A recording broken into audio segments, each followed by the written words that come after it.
अनुराग कश्यप जी उस टाइम पे अपनी पहली फिल्म 5 बनाने की तैयारी कर रहे थे।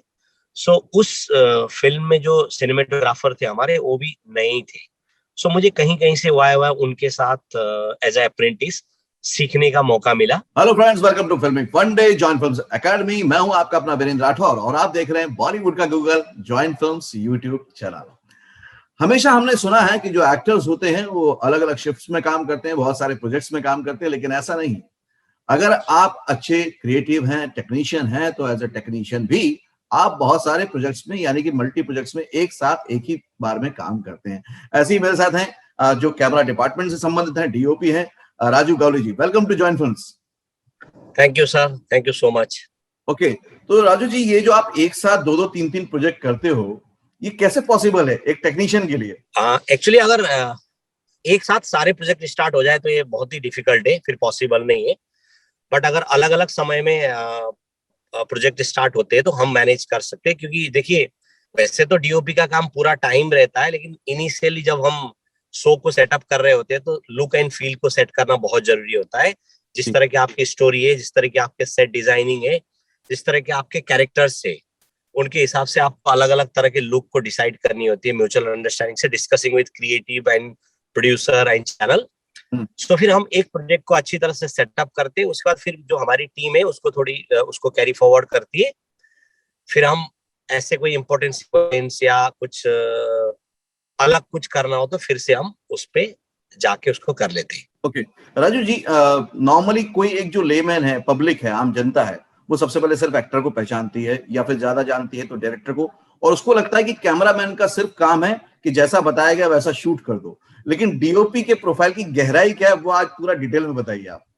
यस, ये आपने बड़ा ही अच्छा सवाल किया सर। हाँ, आम जनता को टेक्निकल एस्पेक्ट्स के बारे में ज्यादा पता नहीं चलता, क्योंकि एंड ऑफ द डे जो ऑडियंस होती है, जो दर्शक होती है, वो कहानी को देखते हैं और कहानी में काम करने वाले किरदार को देखते हैं। बट यस, मैं प्राउडली बोलना चाहूंगा, एक कहानी को अच्छी तरह से दिखाने में एक कैमरामैन का बहुत बड़ा हाथ होता है, एक डीओपी का बहुत बड़ा रोल प्ले होता है।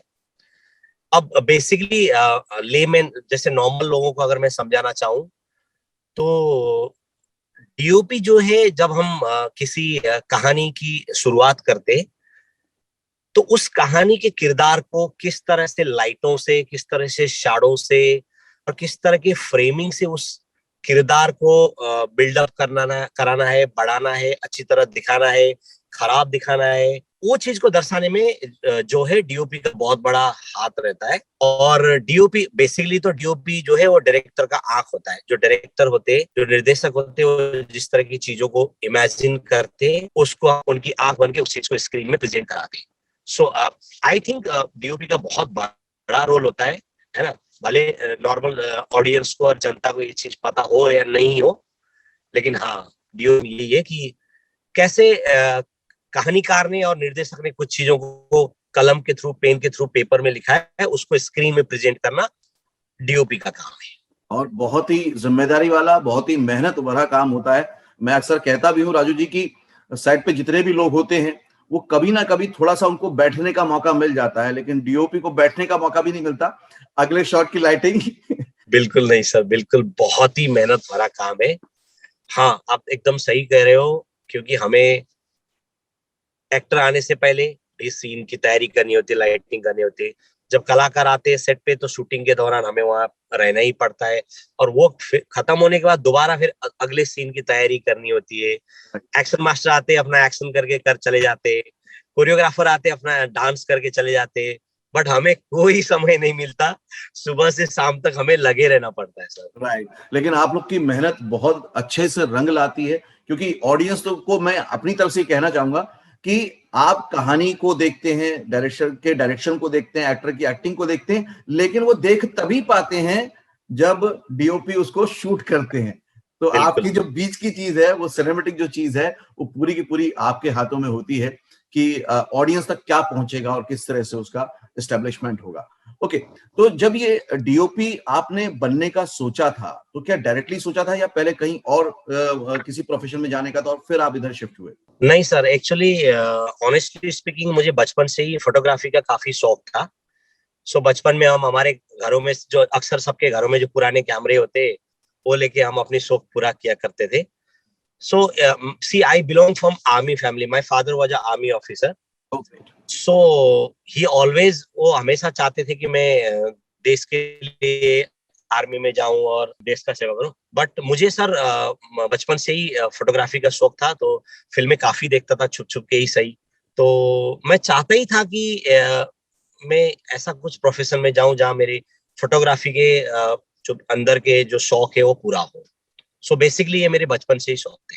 ओके, फिर प्रोफेशनली इसमें आप कैसे टर्न अप हुए और फिर क्या क्या आपने सीखने के लिए किया?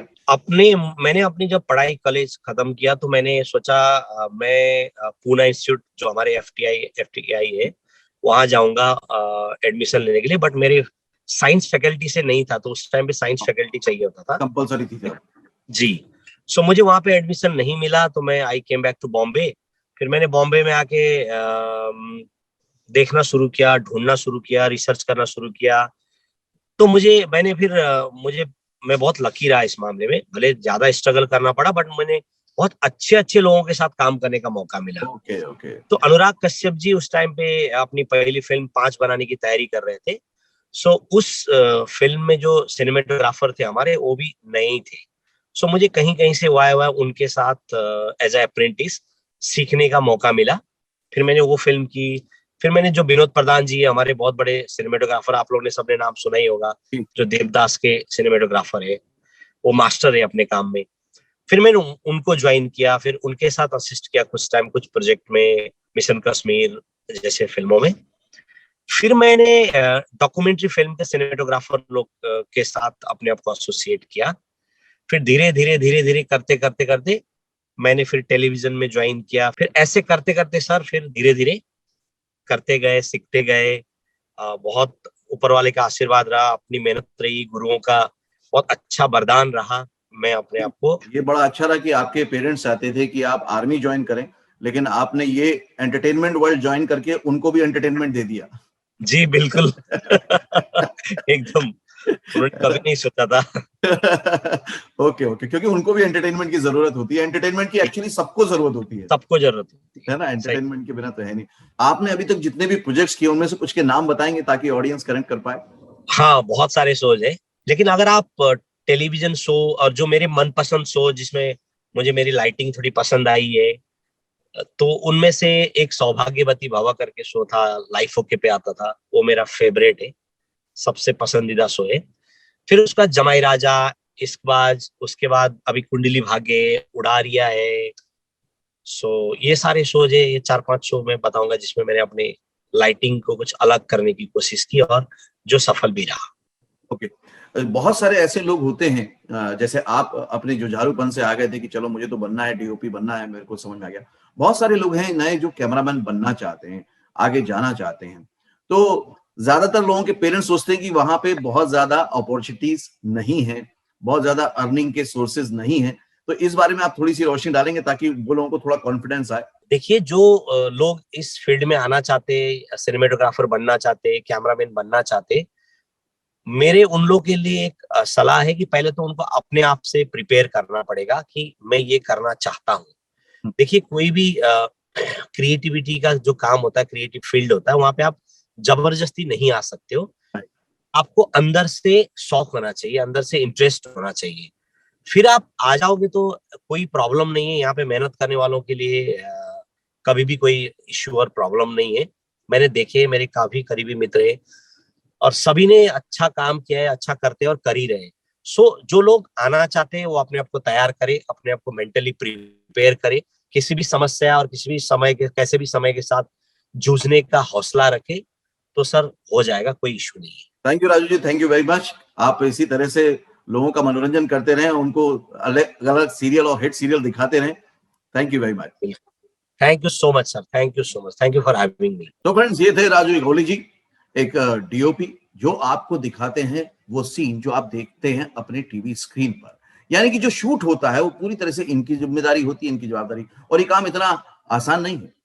जो पूरे सीन में एक छोटी सी छोटी लाइटिंग, छोटी सी छोटी डिटेलिंग आप देख रहे होते हैं, इवन कैरेक्टर को जो एस्टेब्लिशमेंट दिया जाता है वो भी पूरे की पूरी जिम्मेदारी इन्हीं की होती है। आज के वीडियो से आपने क्या सीखा मुझे जरूर बताइएगा। अगर आप सिनेमेटोग्राफी करना चाहते हैं या कोई और टेक्निकल फील्ड में जाना चाहते हैं बॉलीवुड में, तो बिल्कुल जाइए। अगर आपको लगता है कुछ जानना है, समझना है, तो गाइडेंस के लिए आप हमारे बॉलीवुड हेल्पलाइन नंबर पर कॉल कर सकते हैं ताकि आपको करियर गाइडेंस मिल सके। अगले वीडियो में फिर से मिलूंगा, तब तक के लिए देखते रहिए, सीखते रहिए, जमे रहिए। All the very best. Actor बनने का सबसे आसान तरीका अवार्ड विनिंग एक्टिंग गुरु वीरेंद्र राठौर का best seller acting method switch on switch off acting method है।